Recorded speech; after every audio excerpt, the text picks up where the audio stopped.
620,000. 620,000 casualties in the American Civil War.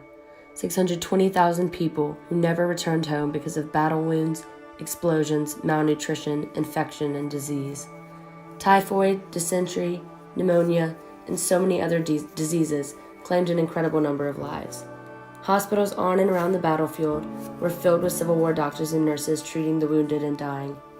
Medics were doing their best to work with the materials, knowledge, and medicines that they had to save as many lives as possible. These hospitals and doctors struggled and worked hard to improve their techniques and adapt to the war. While many extremely important improvements were made to medicine through these 5 years, they came at too high of a cost. The new medicines, techniques, and hospitals were no fair trade for the hundreds of thousands of lives lost to injury and disease. The medical field had never before known injury or illness on as large of a scale as the Civil War, and we can only hope to never know it again. Medicines and hospitals have not always been what they are today.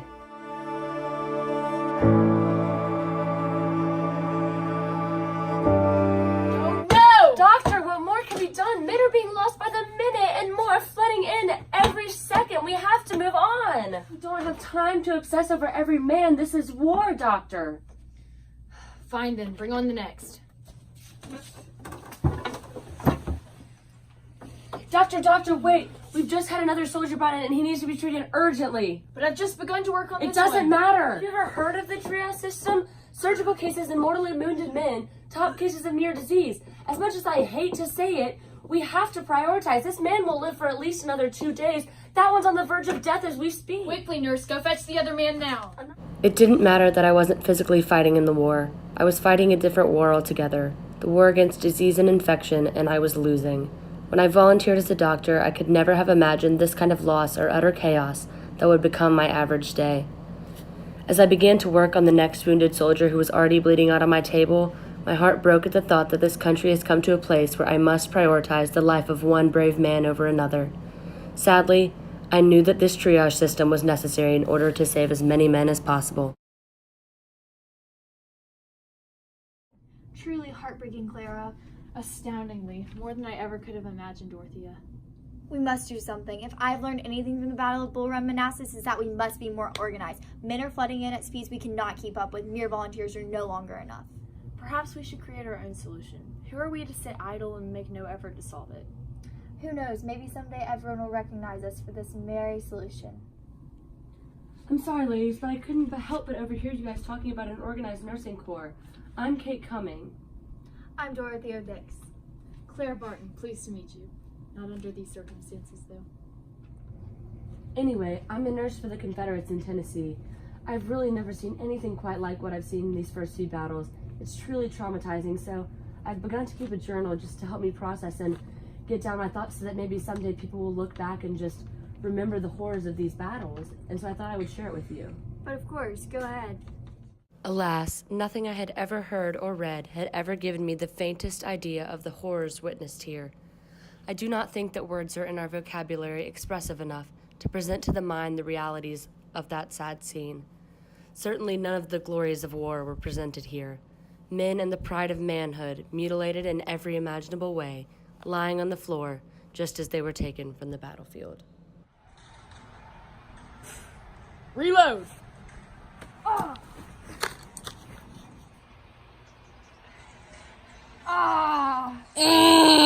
No, my arm! God, please, someone, water, kill me, Soldier, kill me, water, it's going please. to be all right. You're going to be Water. okay. I'm taking you to a field station. You've been Help. shot. Bring him some whiskey for the pain while I try to bandage up this wound. Drink up, because this is all we have to give you here for the pain.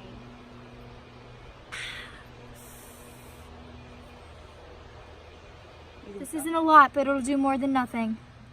This wound looks pretty deep. We need to get him to a field hospital right away.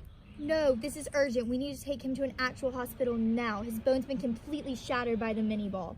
Also, there are many hospitals around here since big houses and assorted buildings have been turned into hospitals for both sides in the war. But by what means? The hospital train or the new ambulance corps? Why, of course, the ambulance corps. It's the easiest way to transport the wounded, and it's much more regulated. A truly genius idea by Jonathan Letterman. What are we waiting for? This man is in critical condition. We must go. Bring me the cloth and drench it in chloroform. This arm needs to come off, and for him to have any chance to live, he needs to be as unconscious as possible. Sir, here's the cloth, but we're all out of chloroform. Is the ether anesthetic all right? Yes, we must make do with what we have. Just go ahead and put him out. We're going to cut right below the shoulder. It's going to be all right, sir. Just below the shoulder? I thought last time we cut off just right above the elbow. Why are we changing now? Yes, but sadly we lost that fine soldier. We must keep trying until we find something that works. Knife, now. Fine, sir, but this is the only knife that we have, and it's drenched in that blood from the man we just operated on. Well, this is the only knife we have, and we don't have time to sterilize it. We must keep going.